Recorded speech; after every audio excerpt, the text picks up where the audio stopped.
Hi friends, வணக்கம். Welcome to Vijayalakshmi kitchen. இன்னைக்கு நம்ம கிச்சன்ல கஞ்சி செய்ய போறோம். வாங்க பார்க்கலாம். கஞ்சி செய்யறதுக்கு தேவையானது பச்சரிசி 1 கப், முருங்கைக்கீரை 1 கப், 1 ஸ்பூன் பாசிப்பருப்பு, 1 ஸ்பூன் துவரம்பருப்பு. நம்ம குக்கர் எடுத்துட்டு அரிசி கழுவிட்டு இதுல போட்டுக்கலாம்.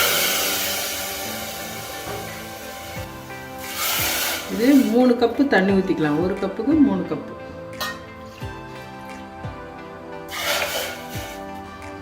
பருப்பு 2 கழுவி ஒண்ணா போட்டுடலாம்.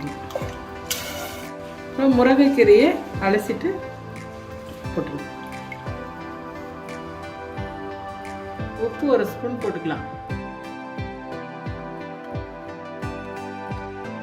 நான் வந்து பச்சரிசி போட்டிருக்கேன். புழுங்கரிசி போடணுன்னா 1/2 மணி நேரம் ஊற வச்சுட்டு போடுங்க. புழுங்கரிசி செஞ்சால் நல்லாயிருக்கும். வரகு ரைஸில் செய்யலாம், சாமையில் செய்யலாம். இந்த மெத்தட்லேயே 3 விசில் வந்து ஆஃப் பண்ணிக்கலாம்.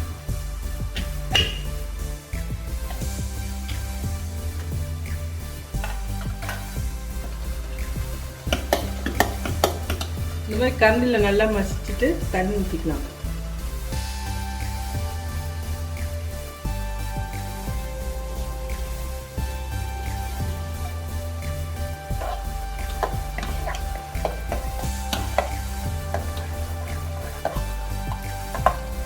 இந்த மாதிரி எடுத்து ஊற்றுறோம். இந்த மாதிரி இருக்கணும் தண்ணியை.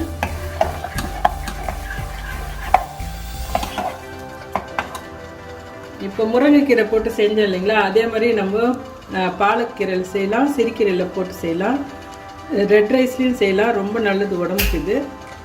இதுக்கு வந்து தாளித்து கொட்டிக்கலாம். எண்ணெய் 1 ஸ்பூன் ஊற்றிக்கலாம்.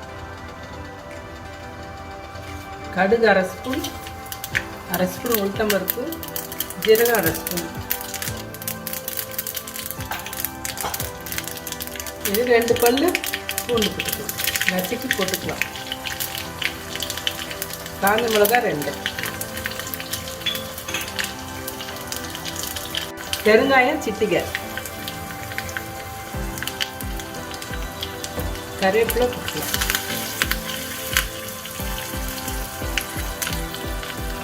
எடுத்து கஞ்சியில் இது போட்டுக்கலாம்.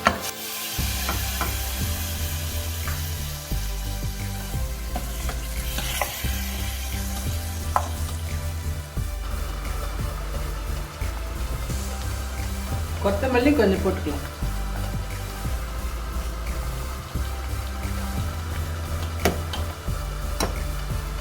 அவ்வளோதாங்க, கஞ்சி ரெடி.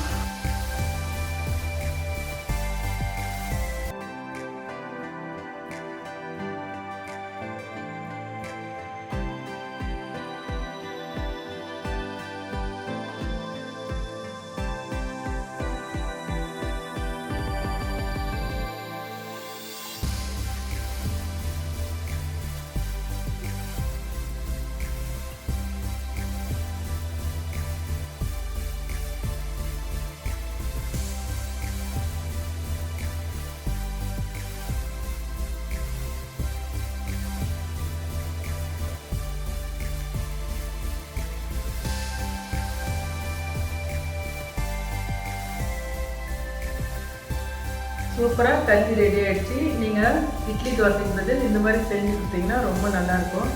உடம்புக்கும் நல்லது ரொம்ப இது.